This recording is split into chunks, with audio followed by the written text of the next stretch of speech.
Hi everyone, welcome to DuoQueue. I'm Sally, And I'm Rayla.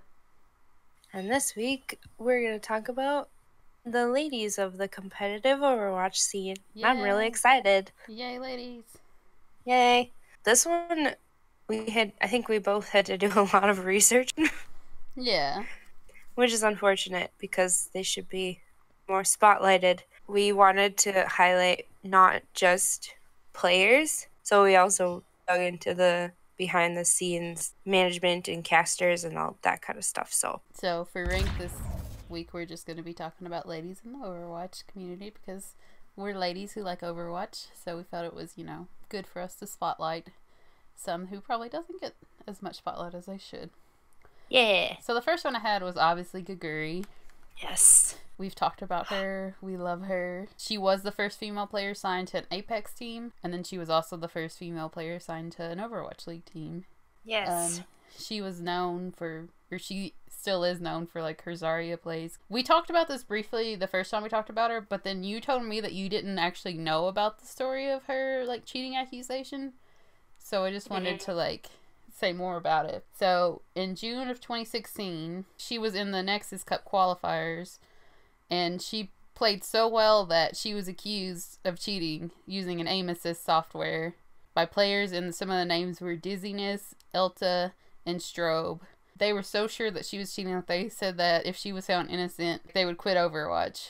And so, like, I think Blizzard and all of them helped her when she live streamed display, like, her mouse and stuff, and then, obviously it proved she wasn't cheating. So then Elta and Strobe apologized and also retired from Overwatch. God. Idiots all. I will say this was a direct quote from her because she tweeted this, but she said she wasn't suspected of cheating because I was female or because I was a female high school student. Many people tend to bring what happened up differently from what had actually happened. And although it has pained me to have continued to be brought up, it's even more painful to have it be talked about incorrectly. So she did say that herself. So I feel like we should also say that. Another very common misconception I've seen about the whole thing was people always say that Zephyr, who was a part of the Soul Dynasty and is on a new team. I don't remember what Mayhem. Mayhem, yeah. Mayhem. It's always said that he was one of the ones that accused her of cheating. But even Gaguri herself has talked about this, and he was on the same team as them, but he was not, like, one of the actual ones, and she said that, like, the two of them have, like, talked it out and everything, and they're, like, chill. So, like, I feel like people always bring up that it's, like, mention that it's him, and that's not, like, exactly true. Debunking rumors Hell yeah. on DuoQueue. Mm-hmm. We are the new leak boys. Yeah, sure. After all that happened, she continued to play, and then obviously she got picked up by the Shanghai Dragons, and she's still on there today and loved by millions. Amazing. She is. I think she's loved by all 7 billion people. Yeah, everyone loves her. Love them. We've talked a lot about Gaguri. She's talked about before how she's, like, kind of uncomfortable with, like, people heralding her, like, as a trailblazer. I think she gets uncomfortable with that kind of thing. But, yeah, I mean, the reality is that she kind of is. Like, yeah, she is. It's just a part of the history, I guess, of the league and of her team and of the esports scene. It's just built into it now. So hopefully it kind of, I guess, like, dies down because they get more female players and it becomes less of a big deal to have one. That would be the ideal situation.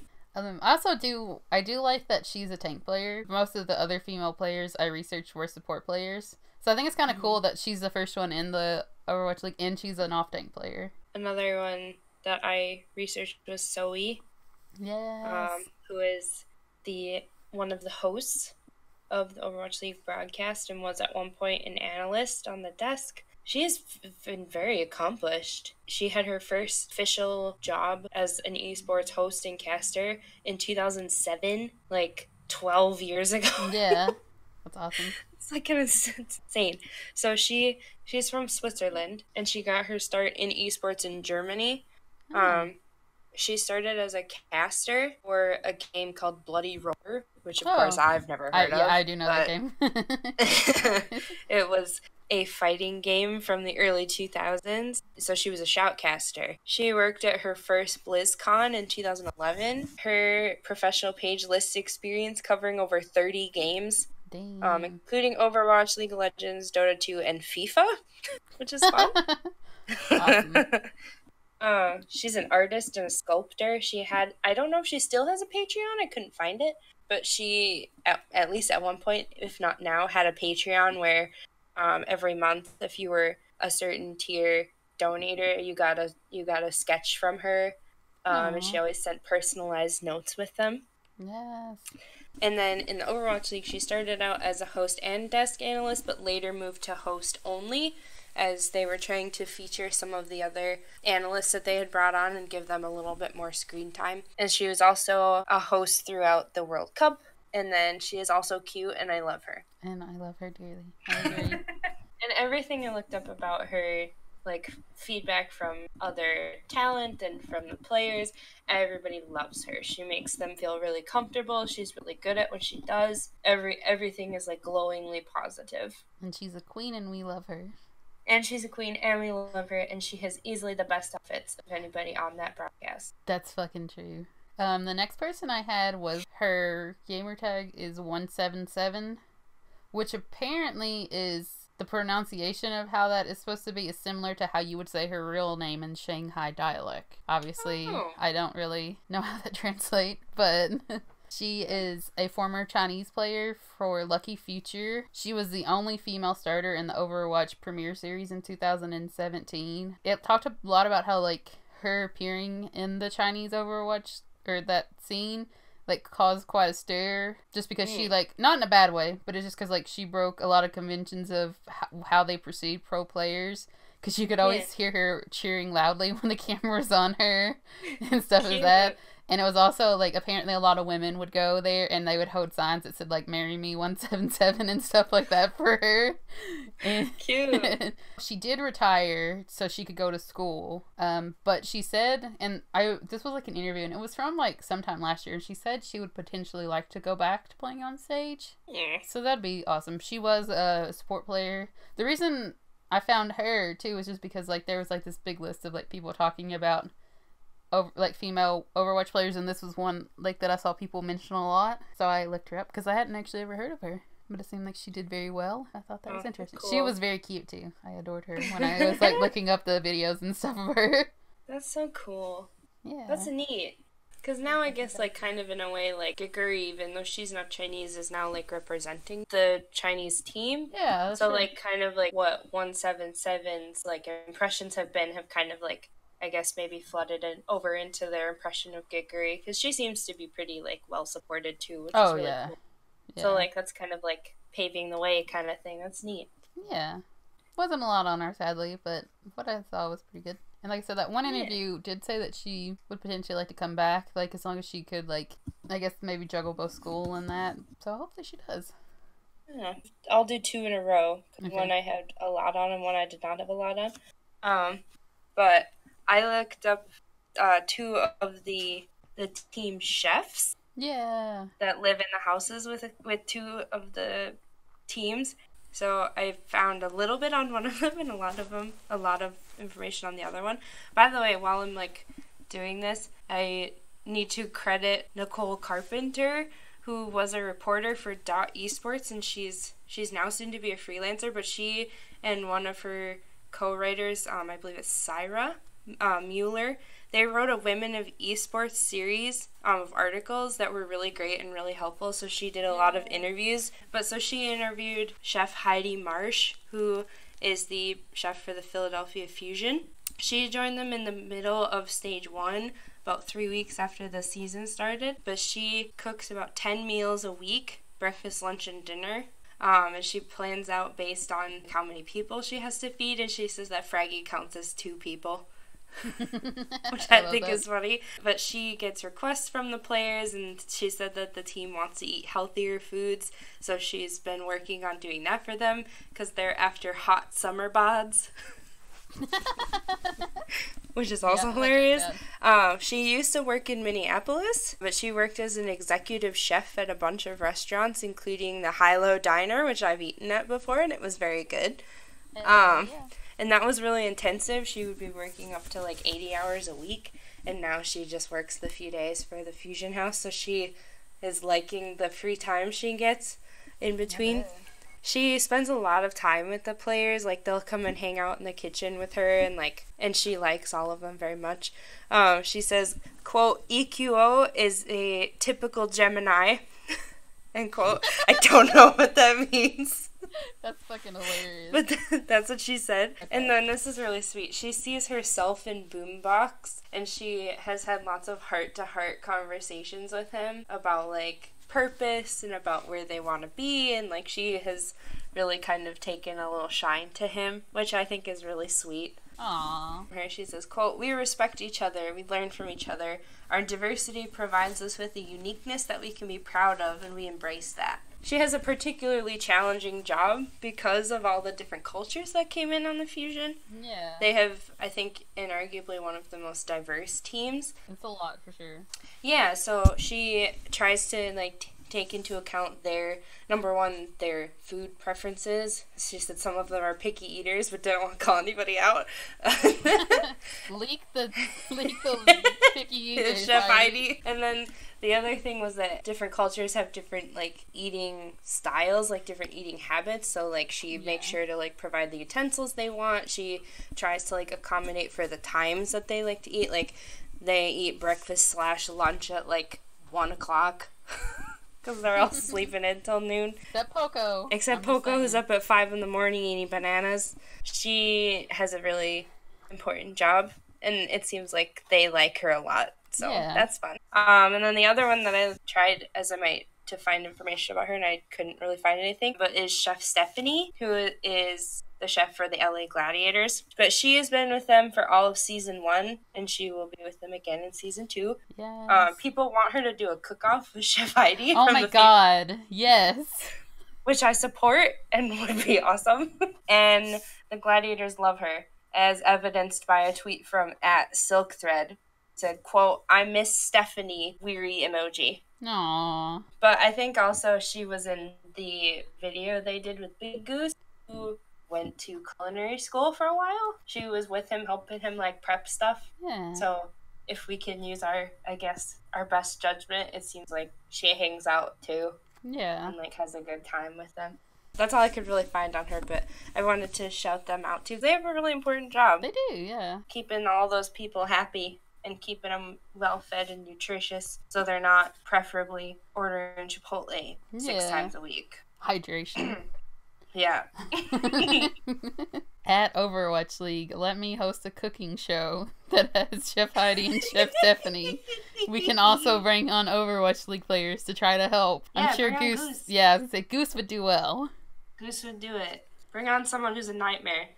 Let me have this cooking show. It would be funny. I would love it. Like, chopped Overwatch edition. Hell yeah, dude. We don't want to chop that. Is there a way we can do it without chopping anyone? We can do beat Chef Heidi. So, like, beat Bobby Flay. Yes. But it's Chef Heidi. Yes, I love that. But it could be Chef Heidi and Chef Stephanie, you know? Like, yeah, beat both of them. Yeah. They collab. Yeah. I love it. The next person I had was, I think it's Akros. She was actually a teammate of Gaguri's at UW Artisan. Aww. And then later became a member of E-Home's Spear Team before it disbanded. Apparently, Gaguri often, like, referred to her as a source of strength during the beginning of her career, and she was, like, a big support to her when all the cheat accusations happened. Aww. She was known for her Genji play, so she was apparently a really good Genji player. Nice! Now, that's cool. I know, right? And that's badass. So this was from an article from Action Esports. I don't know exactly how to say it, but I see, like, them do stuff in 2000. That's the one. That's the overhead for the Gladiators. Okay, so it was an article by them, and apparently at the time, and this was 2017, she was, like, ranked in the 98th percentile as McCree and Genji. So, like, she was a really good McCree and Genji player. So dope. Yeah. So she doesn't play anymore. And instead, she's a Korean broadcaster for Contenders Korea. She did the World Cup, and then she does, like, the Korean casting side of the Overwatch League. Oh, cool. Yeah. The Overwatch League site also did this big, like, interview talk thing with her, so I found, like, a lot of quotes and stuff about her. They talked about how, like, she just has this ability to break down the game so well and in a calm and methodical way, And like her analyst always seems like 2 steps ahead of whatever is even happening in the game. And they're saying a lot of this comes from the fact that she was a pro, so she's able to like keep up with the action better than a lot of people. The quote from her was, "I know what they're about to do at specific moments, and I know what to look for when I'm watching at double speed." Because she would watch the game at double speed, apparently, sometimes. Wow. And then a lot of these things I picked up during my pro career. And then it just talked like a lot about how like not only did she like commentate on what they're doing, probably what they're thinking and like the thought process of what's going into what they're doing. So I thought that was really cool. Yeah, that's neat. They did say there was kind of like a meme in Korea though, because she does sometimes make predictions that are not correct. So it's kind of like the caster curse thing that's still like a meme here. But she like said that she didn't really care because like she's not serious when she makes most of those. Well, that's good. But I just thought that was funny that it was like the caster curse is like, you know, because that's like a thing they talk about all the time, like what we watch. Yeah, so as soon as they call it that something is going to happen, then it doesn't. Yeah. The opposite of it happens, usually in an unfortunate way. That's neat. And she played with Kaguri, so. Yeah, that's really cool. And like you were saying, a lot of the other ones that you found were support players, so Akira standing out as a DPS player is really cool. Yeah, I thought that was cool. That's neat. Yeah, that's good. I also looked up a couple of the social media managers for some of the teams. I found 2 of them that were women. The other ones either were not identified or were men. I think the standout one would be Annalyn Dang, who is the social media manager for the LA Gladiators. And she also was the social media manager for Team USA in 2018 for the World Cup. She actually wrote a long piece about when she accepted the job. She accepted it and then she almost left it because her dad got diagnosed with cancer. But her dad encouraged her to go and her family kind of made it work for her. And she wrote an article about how that has affected her, which was really interesting to read and also was kind of heartfelt. So that was a good read. But she has kind of been the identity for that brand. The Twitter always types in all caps and they kind of have like a Reinhardt kind of tone of voice to him, which is interesting. She coined Shields Up, coined their kind of fan cheered Shields Up. And the name of the Great Bamboozle for that weird play that they did. And then she also orchestrated the, quote, Great Debate, which was when the team announced Ripa. But she also helped build a lot of the hype around the Glads. She organized a lot of events. She worked partially as an event planner, but now they've hired someone else on to do that. But she's been pretty influential on sort of the tone of the fans of the Gladiators, which I think is really neat. I would say, I feel like she's the most known social media manager, too. That's the only one that I really know by name, I would say. Yeah, I think she puts herself at the forefront of her work, which I think is good. I think she should be recognized for what she does. And also, she hangs out with the players sometimes, and she always feels like she's their mom because they're useless. That was her quote. She said they are useless. So that's fair. She also has tweeted out recently that she's in Grandmasters. You know, not only does she social media, but she's actually good at the game as well, and does that. Yeah, I was looking at, she did an AMA on Reddit earlier this summer, but she talked about how she was kind of a casual player before she took on the job, and now she has been kind of grinding. She's been watching her footage back, and she has been doing a lot of work to improve so that she kind of understands the game better at a higher level, which I think is really cool. Oh, that's cool. And then I found one more social media manager who's new this year. Her name is Reagan, Western social media manager for the Chengdu Hunters. Ooh, cool. That's all I really know about her, except that she's also an artist.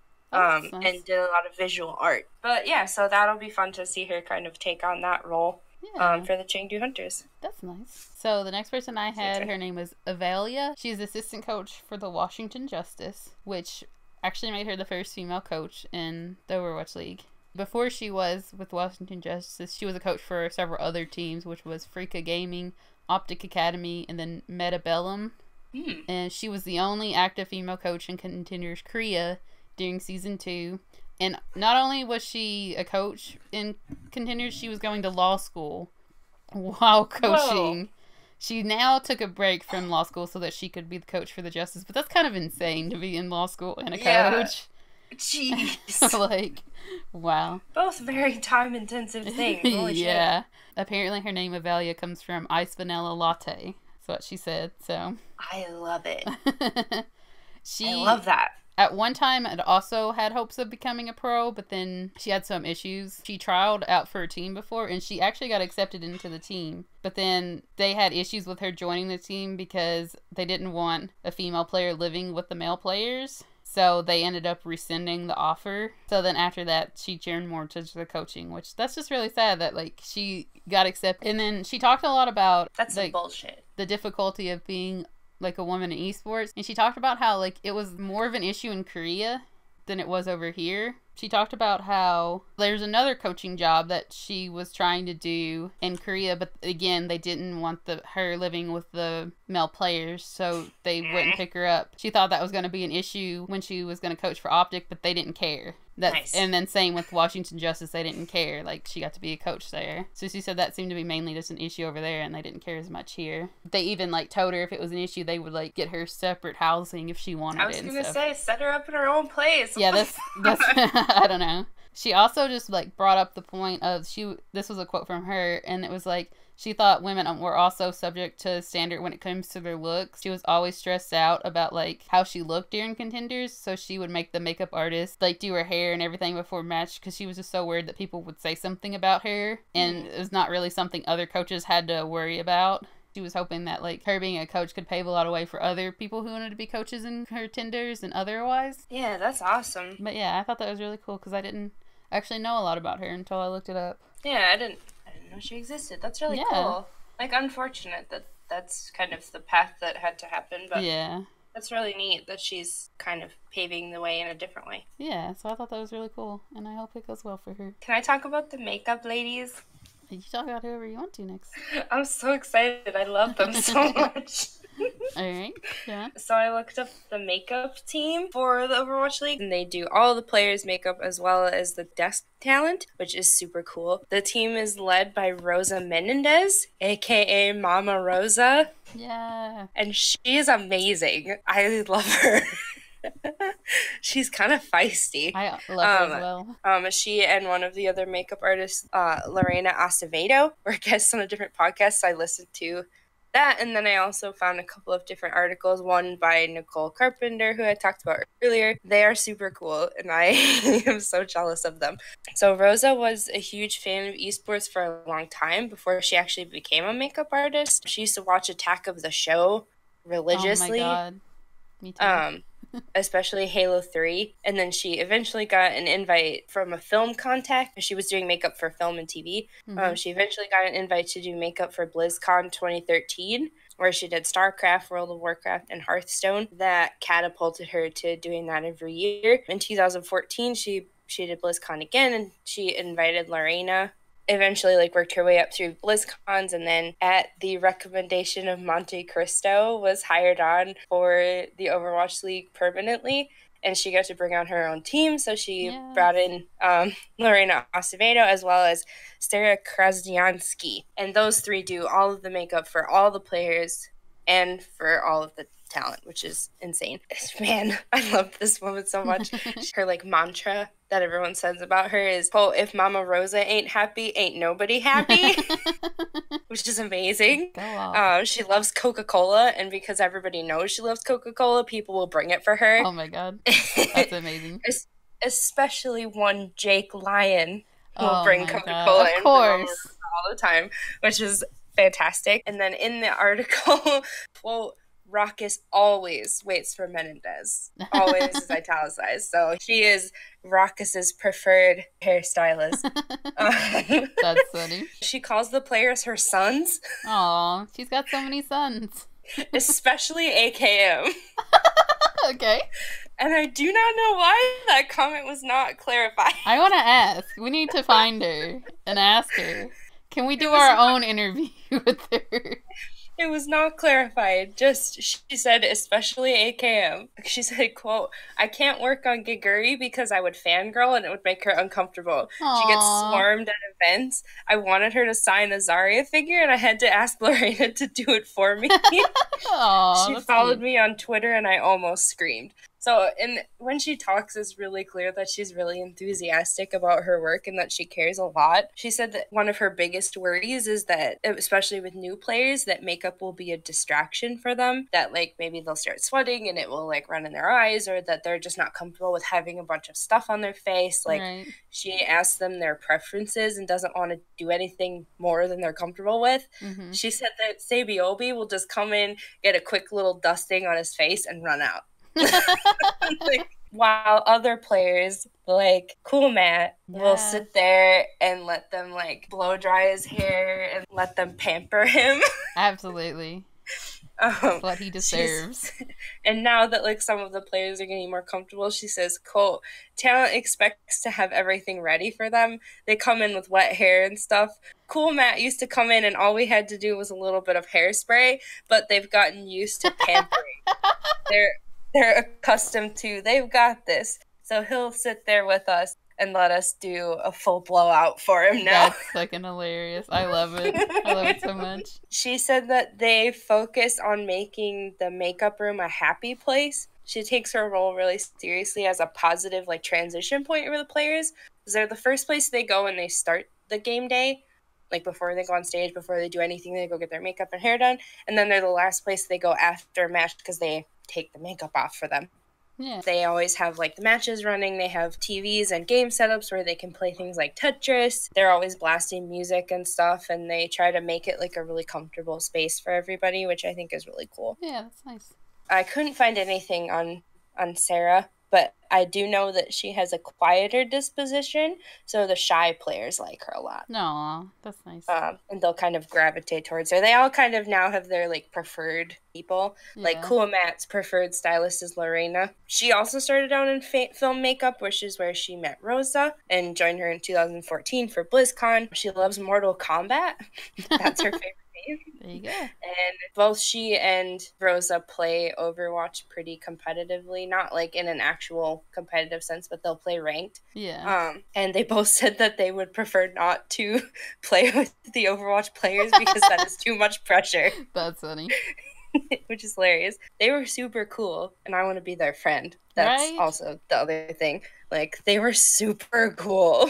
And also, that's like kind of a new emerging permanent role for esports. And also, the players like them because they tell them they're cute and stuff, which I think is neat. The next person I had to talk about was Susie Kim, who is the general manager for London Spitfire. She, kind of like you said with Zoe, she's been around esports forever. She was a host, a translator, an interviewer. She's been with, like, esports since 2007. She's worked on, like, StarCraft, Brood Wars, League of Legends, StarCraft 2. Like, her main goal has always been to bridge, like, the Korean and Western cultures. She would organize events for fans that came over to Seoul. So she loves gaming. She's bilingual. She has a degree in developmental psychology and English. And then she talks about she wants to this was a quote from him, counsel them while they're young before they fuck up their lives. Fair enough. And then, so she has a master's degree in English language teaching and applied linguistics. And she has taught for 7 years. Jesus Christ. So she first made a name for herself because she was a translator in StarCraft. Like I said, she would help the Western fans connect to the pro players in Korea. So I think, like it said, she would do like AMAs and like translate back and forth so that the Western players could ask them questions and feel more involved with the community and stuff. In 2015, she started working with Twitch. This was like around the time that Twitch just started getting popular. So she helped that like grow in South Korea and be used as like one of the main like ways to watch it. Literally, there's like thousands of articles talking about her. Wow. And overall, like she said, her goal in the Overwatch League is to help personal and professional developments of the players. If you're like me, you didn't really know what she does as a general manager. I know. She said that she's the biggest support role for the team, so she takes care of making sure that they have their in-house chefs and that the chef has everything they need to cook for the players. She does the paperwork, scheduling, and planning, and she also like talks to the coaches about strengths and weaknesses of the team members. And she's also responsible for communication between like the London Spitfire and the organization, so I guess like with Cloud9. And then she says, and of course I do the mother roles, like remembering our player's birthday and spending time with each of them to listen to their issues and problems. Aw. And then she talked about like how the hardest part of her was that when she joined, she wasn't with them from the beginning. She joined right when Rascal and Fissure were leaving. So she said it was a little hard because they were already a thing before she joined in. So then she had to join in and then get to know them, I guess. And then another part that she found hard was that she was so used to working with, like, every team. Because, like, before Overwatch League, like, she would just help, like, any of the teams. She mentioned specifically, like, that she was really good friends with Jae-hong and Gamsu. Aww. But then she kind of had to put that on the back burner a little bit. Just because some people, I guess, if she saw, like, they saw her with them, it was, like, suspicious or whatever because they're not on the same team, which I think is dumb. But, you know. Yeah, that is dumb. So she said it was a little weird that she had to limit herself to just one team instead of helping everyone like she's used to. But also because she did that, she was able to create deeper like relationship and friendship with her players instead of just being a friendly to everyone. Yeah. But I thought that was really cool because, like, I guess, like, I didn't really know much about her. Like, I had seen her, obviously, because she was with the London Spitfire and they would always talk to her. But I didn't really know that she had that huge of an impact, I guess, overall. Yeah, that's neat. Again, through that Women of Esports article series, I found 3 of the women who are in higher up positions in some of the organizations, which is super cool. So the first one was Joy Chow, who is the marketing director for the LA Gladiators. She oversees logistics and communications for the Glad's marketing department, so all the logos, all the social media, which is a really big focus. She brought in Anna Lynn, and she is like a really big part of what like makes the Gladiators the Gladiators. She also picked the team color. Oh, which I love think her. Is cool and was very good. She's my favorite good person. Choice. She originally wanted to work in the NHL with hockey and did for a little while, but she got an esports internship through Pepperdine, which is where she went to college.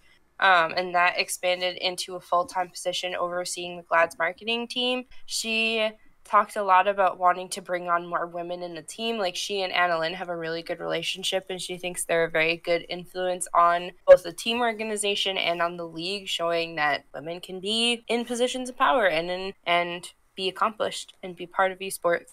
And then I also read an article about Jen Neal, who is the PR and communications manager for the Los Angeles Valiant. So she works for Immortals, which is the overhead for Valiant. She also used to work in the NHL. That's wild. Like, for a long time, which is kind of wild. Is that how they got to meet the LA Kings? I probably, actually, yeah. Jen also orchestrated the Valiant's partnership with St. Jude's, and she sits on the advisory board for GLAAD, which is the Gay and Lesbian Alliance Against Defamation, which is a really big LGBTQ support agency, which is super cool. So she began the Pride Week events, the watch parties and inclusive spaces, orchestrated the Pride representation patches from the Valiant in Season 1, and they plan to continue that in Season 2. But she was a big part of that push to, like, bring that to the forefront, which I think is super cool. She also set up inclusivity training for the players, which I think is awesome. Yeah, that's awesome. They were all really receptive to it, she said. She said, quote, "The players learned a lot. They really took a lot from it and felt comfortable to ask questions and get a better understanding of why what they say matters, because a kid might be looking up to them." So I think that's really, really cool and should be required for all teams. Yeah, honestly.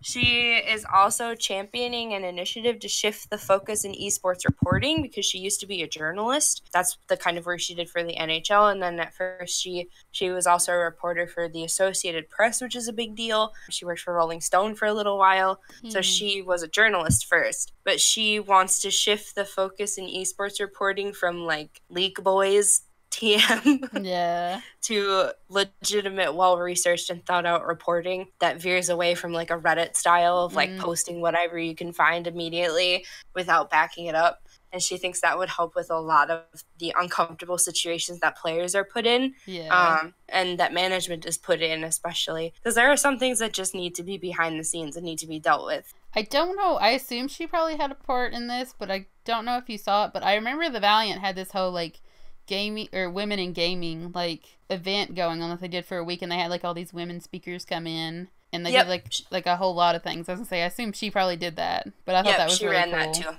I thought that was cool. She ran that too. which is super cool. I was Yeah, gonna she say- seems like really cool and I don't think we talked about it on podcast, but I've said it before. Like, I feel like the Valiant did the like best on that kind of stuff because, like you said, they did the Pride Week stuff. I remember they had like a parade, or like they went out and did all of that, and they just had like a lot of events like that I thought were really cool. And then the last one I had, and also the last person I have total, Okay. is Colette Gangemi. She is the VP of merchandising for the New York Excelsior. Ooh. So what she does is she oversees all the merch and all the branding, which is super cool. Yeah, it is. But she has made collaborations with Nike, Undefeated, and Champion happen. So they're making merch with Nike for the New York Excelsior, which is super cool. She created the pop-up shop, which was open in Brooklyn in December, and it sold exclusive merch. She used to work for Converse, Adidas, and DC Shoes and Skateboarding. Damn.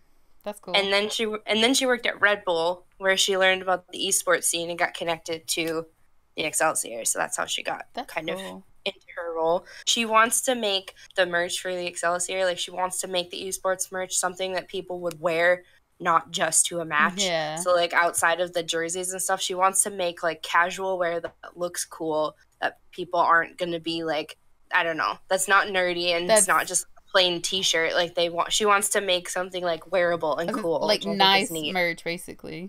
She helped pioneer a women's line of New York Excelsior merch that wasn't just like, this is like I don't know if this is like a popular term or not, but it like shrink and pink is a lot of what like traditional sports merch does when they try to make something for women. Yeah. Like they'll just like either shrink down and taper the waist on a men's shirt, which is stupid, or they'll just take the same shirt and make it pink, and that makes it a women's shirt. She made a line of merch that wasn't that. It's distinctively different styles from the men's stuff, and it actually all looks really, really cool. Yeah. But she specifically said that when she joined the team, her plan was to make merch for women, because she knows that there's a significant female fan base in the Overwatch League, at least a third of the fans, which is a fact I looked up. 33%-ish of the fans of the Overwatch League are women. So she wanted to make a market for fans of the New York Excelsior that are women so that they can wear something that's cool. They kind of gave her free reign and said, here's your job. You can do it if you want. And she's kind of turning it into something that she could be creative with, which I think is really, really cool. Yeah, that's awesome. I hope more teams do that because I love that idea. Like, agreed. I mean, I think it's a thing that a lot of different areas can work on. But like even like with the Outlaws, they did that kind of like flowery sweatshirt. But I think everybody can just do more. Yeah, they definitely can. Okay, so the last one that I had like a sizable amount of information on was Flowervin, who she is a full-time YouTuber, streamer, and a mother. I guess to talk about her, you kind of have to talk about the partial history of the Runaways. So the Runaways was started by Runner and Flowervin. Runner is her husband. Runaways is not sponsored. They are solely funded on their money. Like the income they get from streaming was used to make this team. Are you kidding me? No, that's like they fund the Runaways. When they came on the scene, it was like such a big difference because they had their bright pink sweaters on. That was nothing like the rest of the teams were. So the Runaways had a rough start. The games did not go as well as they were hoping because they did lose. They lost like sponsorship opportunities and stuff like that. So it seemed unlikely that they were gonna like continue after they had all these losses. Runner was ready to like disband it and everything, and Flowervin wouldn't let him. She said, "These kids deserve one last shot. They all stuck with Runaway just because of you. It's okay if our family has it tough for a while. Let's get a proper team house and give our players all the support they need." She didn't want to give up because like a lot of the players, I believe, had probably like opportunities to go to other teams or even maybe Overwatch League, but they didn't want to leave. They wanted to stay together as a team. So that's why she was like, no, you can't give up on them. So then they, again, they used their own money. They funded to get a team house so that they could all live together and train like that. And then, I know, right? Isn't that so sweet? And like I said, at the time of this interview, I don't know what year it was, she had a 2-year-old daughter. Like her and Runner had a 2-year-old daughter as well. I know it always talked about how she had her daughter and then she had her 7 boys that was on the team, which was really cute. And then in December of 2017, Runner had to leave for his mandatory 2-year military service. So he tried to get like the players to take new contracts to find new teams and whatever. They refused to do it. So Flowervin took over. And then under her guidance, Runaway made it to first place in Contenders 2018. They have won 3 consecutive Contenders titles, one of which was a whole new roster. You know, they just won like a couple weeks ago with the new roster. Yeah, because the other roster became the Vancouver Titans. Yeah, and she was a big part of helping secure that deal. I believe it talked about how, like, for a brief moment since they did get everyone signed, she had kind of thought about not continuing to do Runaways. And because, like, Runner had always said it was, like, okay if she didn't want to, but then she was saying that it was, like, a big dream of his to always have this team, so she wanted to continue it for him. So they got, you know, the new team, and then they won again. And, I mean, I watched that, and I thought it was so cute, because she was so excited. After the game, she ran out, like, to the stage, and she would high-five all of them and talk to them. And then I believe you saw the video, but where the original Runaways were all there watching, and, like, she waved to them and everything. Yeah, she said, "Thank you, kids," or something like that. Yeah, so it's very cute. Aww. And then not only is she a part of Runaways, she is a part of the National Competition Committee for South Korea. And then she was also helped with the World Cup team. She was kind of like, I think she was the media manager person like Ann Lin was. I'm not exactly clear, but I remember, like, she was the person they would interview at the World Cup for them. I love her. I know, she's so adorable. I just, like, I was blown away. Like, I knew that her and her husband were the ones that founded it, but I didn't know that they, like, did that all on their... Funded it. Yeah, like, all of that. God, but that's she's so dope. She's badass, basically. That is so badass. It was kind of hard to find a lot about her. That's why we just kind of had to, like, talk about, I guess, like, the team overall. It was really hard to find stuff about her, sadly. She's awesome. And adorable. And I love her. I have a few more people, but it's more of, like, these are cool people and we should shout them out, but it was, like, impossible to find information on them. Mm-hmm. So, first I had Fran, she's a streamer for the Atlanta Reign. She's a support player. I've known her because she, like, pops up in, like, streams that I watch all the time. Just recently when Blizzard had the Ana event, she was one of the featured streamers, and she even got to stream from Blizzard HQ and, like, interview Jeff. Like I said, I didn't really have a lot of information on her, but I've watched her before. I think, like, I like her a lot. I think she's funny. She's good at the game. I adore her. Next, I had Evie. She is a support player on Atletico Esports, which is an Australian contender team. Literally no more information than that. Damn it. Then there was Win98. She is a Brazilian player for Fury, which is in the South America contenders. Again, she's a support player. That's all the information I could find. Damn it. Literally nothing else. More information. I know. Bastards. I wish I could. And then Andro, she is a streamer for Florida Mayhem, and she is a tank player. That's it. Nice. I don't have any more information. I love tanks. I know. It's very good. Moral of the story. More reporting and more recognition. Yes. The next person I had was, I'm not even going to attempt to say her real name, but she also goes by Tutu. So I know who you're talking about. Yeah, I was going to say, you know what I'm talking about. She was a member, so she was also a part of the World Cup Team China. She's a commentator in China, and then this season she's like a special correspondent for the Charge. I don't really know what special correspondent means. They didn't really explain what it was, but I feel like she's a name that I've seen a lot of. She worked with the Dragons. Like, she did that really awesome Mei cosplay in the Dragons outfit. She just seems to help a lot with the Chinese teams. And then the last person I had to mention is Barcode, and I feel like she's probably one of the most well-known female players aside from Gaguri, mainly because she's a DPS player. Yes. There's, like, so little information on her, but she's always the one I always hear about. Like, if anyone asks somebody, like, about female players, usually Barcode they're gonna bring up. That's all I know. She's good. Excellent. I love it. Yeah. I think we have an important perspective, I think. For Arcade, we're just gonna do kind of a short little thing, because we have front-loaded this episode pretty good. We did our research. We did our research. We did it. For first in DuoQueue history, we did research. Yeah, first time in DuoQueue history. I think as women who are esports adjacent, if we can even say that much. Like, adjacent to being adjacent. Yeah, like, we're next to being next to it. Yeah. I don't know. I think we have an important perspective, and I think we should share it. Both as, like, in-game players and as fans. I think especially as a fan of the league, I'm always, like, I want to be, like, into it real bad. Like, because it's fun, and it's a really cool, interesting thing to be a part of. And then, like, something happens, and it's gross, and I'm disappointed. Yeah. And then I have to, like, let that sit with me for a few days. and then like I can kind of like push it to the back of my mind just because it's so fun to watch. But it's like the off-stage stuff sometimes gets to be like a lot. Yeah. Like especially the Ellie controversy. And then like as I was doing research, like especially on Zoe, but on a few of the other players as well, and then like Anna Lynn too, every single one of them I had to kind of sift through articles about like this person received death threats. Yeah.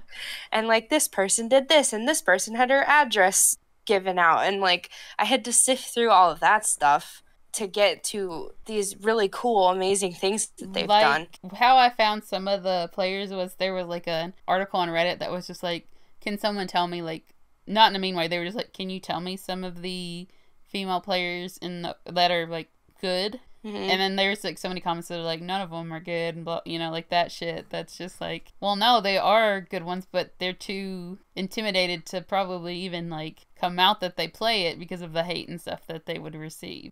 I think you and Rosie thought it was funny at the time, but once in it, like, oh my god, I know where this is. Oh my god, we were in a game of quick play where nobody uses voice ever. Yeah. And I think at the time, both you and me, and maybe Rosie. Yeah, Rosie, we all were. Yeah, we were all with our names. We all just had our gamer tags were just our names, Sally, Rayla, and Rosie, and we were playing together. And we went into a quick play match, and some guy was like, "Oh my god, are there girls on our team? Are you guys girls?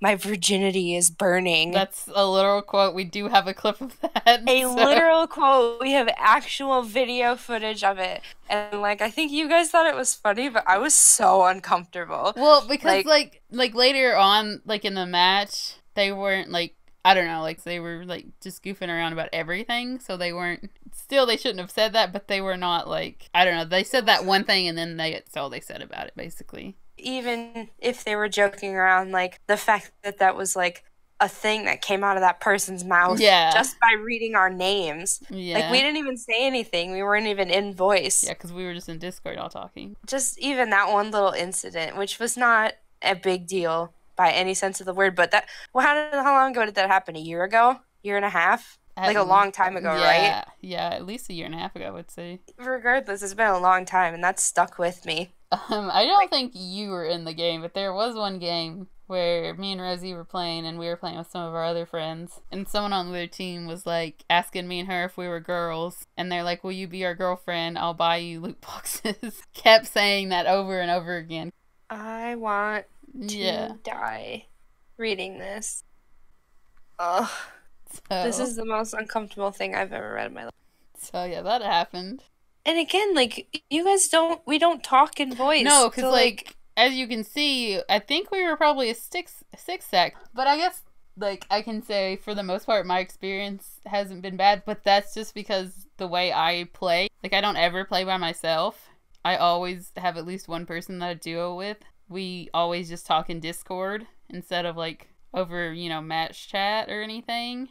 And we also don't usually play competitive. Yeah. Like, I've played some, but I usually don't because, like, you need to talk. When I did play competitive, play with my friend, I would usually play with Moof or Steven, and they would talk. I would never talk. I would just have them, like, if I needed to say something, I would have them say it for me, usually. Why is that? Well, because, like, many people always talk about, like, if they hear a girl on their team, some people will just, like, start throwing, basically. Or just, like, being gross and obnoxious. So that's why I never would talk on there. I just talk to my friends. Yeah, but you shouldn't have to do that. That's my point. That nobody should have to do that. You shouldn't have to, like, hide behind your male friends. You should be able to just play the game the way you're supposed to play it. Yeah. And people shouldn't be rude or babies or throw or do stupid shit just because you're a girl. That's dumb. It is dumb. And now we both have, like, names that aren't our names. That experience made me want to change it. But the biggest thing that I think of is that, like, we just had our names. It was just our names that they were basing all of that off of. Yeah. And, like, to put yourself out there with your face and your name and everything is first of all incredibly brave. There's so much, like, hostility and sexism and all kinds of things, like, wrapped up in this. that I feel like can't be looked over. Like, obviously, like, we want to do, like, a fun podcast and stay away from, like, kind of heated discussions and stuff, but I don't think we can skate around this one. Yeah. Just because, like, we're a part of the conversation. We're a part of this big cultural, hopefully, shift into a more positive space. Everyone should just be nice people, and then we don't have a problem anymore. Yeah, everyone be nice. Everyone be nice. Well, anyway, thank you for listening this week. Yeah, so next week we're going to talk about how excited we are for season 2. Yeah. And maybe make some predictions. Probably not. I mean, we'll probably just talk about how we're excited to see Poco again. I think we'll make predictions. Are they going to be good predictions? No. Will we make them? Sure. They're going to be garbage trash predictions. We have a little fantasy league going on. We'll probably talk about that a little bit. Thank you for listening. Like and subscribe. And as always, GG go next. GG go next.